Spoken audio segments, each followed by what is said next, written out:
तो चलिए अब इसमें से निकाल लेते हैं। सबसे पहले पानी से निकालने के बाद में अच्छी तरह से इनको वाइप कर लीजिए, पानी की बूंद भी नहीं होनी चाहिए। किसी भी तरह की पिकलिंग करते हैं, मतलब कि अचार हम बनाते हैं, तो वहाँ पे पानी नहीं होना चाहिए।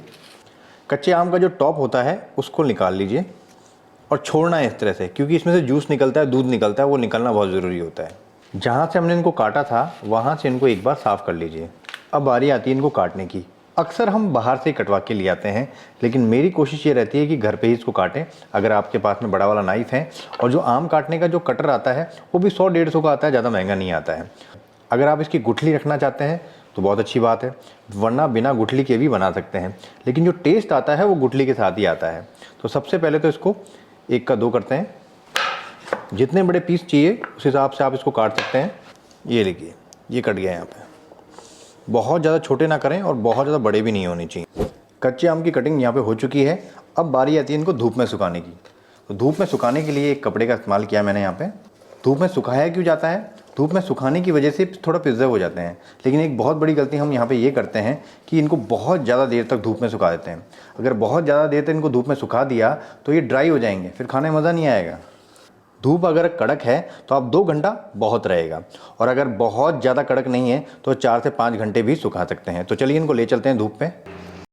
अच्छी धूप के अंदर इसको मैंने सुखा लिया है। सुखाने का मतलब ये नहीं है कि पूरी तरह से सूख जाए, इस बात का ध्यान रखना है।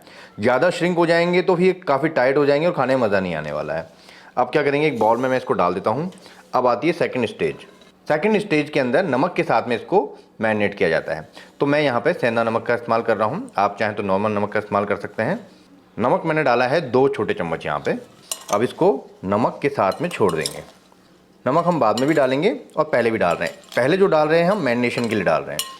नमक डालने की वजह से ये थोड़ा पानी छोड़ेगा, वैसा पानी नहीं है, इसका जो नेचुरल पानी होगा वो थोड़ा सा छोड़ेगा। अब इसको मैं रख देता हूँ लगभग 2 से 3 घंटे के लिए। और अचार जो होता है वो मसालों का खेल होता है। तो यहाँ पे कुछ मसाले मैं ले रहा हूँ, 15 से 20 हैं ये सूखी लाल मिर्च। इसी के साथ में 2 बड़े चम्मच जीरा, 1 बड़ा चम्मच सौंफ। सौंफ से बहुत अच्छा फ्लेवर आता है इसके अंदर। ये है सरसों के दाने, ये 3 बड़े चम्मच। और ये है राई, छोटी वाली जिसको बोलते हैं, ये 1 छोटा चम्मच। सभी मेजरमेंट मैं डिस्क्रिप्शन बॉक्स में डाल दूंगा। मेथी दाना, इसकी क्वांटिटी कम रहेगी, 1 छोटा चम्मच। अगर ज़्यादा डालते हैं तो कड़वापन आता है। मेथी दाना का जो साइज़ है ना, ये देखिए थोड़ा बड़ा है। जो छोटे छोटे से दाने होते हैं ना, उनका इस्तेमाल मत करना, वो अच्छे नहीं होते खाने में। अब सभी मसालों को हल्का सा रोस्ट कर लेंगे। आप चाहें तो इसको धूप में भी रख सकते हैं, 1 घंटा 1.5 घंटा धूप में रख लीजिए, ये ऐसे ही रोस्ट हो जाएगा। एक गलती हम यहाँ पे ये करते हैं कि मसालों को बहुत ज़्यादा भून लेते हैं। ये धीरे धीरे करके तेल में मैच्योर होते हैं। हल्की सी इसकी नमी निकालनी है हमको, हल्की सी। इसलिए मैंने आपको कहा कि आप चाहें तो इसको धूप में भी रख दीजिए। अब इसको लो फ्लेम पे हम चला रहे हैं लगभग 1 मिनट के लिए। सबसे पहले सौंफ का कलर चेंज होता है, वहीं पे पता लग जाता है। बस गैस की फ्लेम को बंद कर देते हैं और उसको ट्रांसफ़र करते हैं। ट्रांसफ़र इसलिए करना है क्योंकि पैन गर्म है, और पैन गर्म है तो ये मसालों को जला देगा। मसाले यहाँ पे ठंडे हो चुके हैं, तो एक ग्राइंडर में मैं डाल देता हूँ इसको। इसको बिल्कुल फाइन नहीं पीसना, इसको क्रॉसली पीसना है, मतलब दरदरा पीसना है इसको। मैंने 2 या 3 बार पल्स मोड पे चलाया, और ये देखिए दाने दिख रहे हैं इसके, दिखने भी चाहिए, पाउडर नहीं होना चाहिए। दरदरा ही अच्छा लगता है मसाला अचार में। जब भी आम का अचार बनाया जाता है तो उसमें सरसों का तेल का इस्तेमाल किया जाता है, और सरसों का तेल 2 तरह से डाला जाता है इसके अंदर। आप कच्चा भी डाल सकते हो और इसको थोड़ा सा धुआं लगा के भी कर सकते हो। तो मैंने यहाँ पे लगभग 1.5 कप के आसपास तेल लिया है। तेल आप कम ज़्यादा भी कर सकते हो। तो यहाँ पे मैं तेल को अच्छी तरह से गर्म करूँगा, मतलब एक धुआं आने दूंगा हल्का सा, उसके बाद हल्का ठंडा भी करना है। तेल में हल्का धुआं आने लग गया है तो गैस की फ्लेम को बंद कर दीजिए। तेल जलना नहीं चाहिए, लेकिन गर्म जरूर होना, जिसको हल्का ठंडा कर लेंगे हम। नमक से मैरिनेट करते हुए लगभग यहाँ पे 2 घंटे हो चुके हैं, और 2 घंटे के बाद में ये देखिए आप, इसके अंदर पानी आ गया है।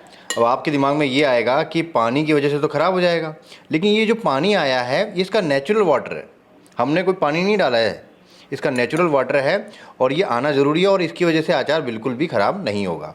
अम्मिया ने जो पानी छोड़ा है का तरीका है वो आपको बताता हूँ।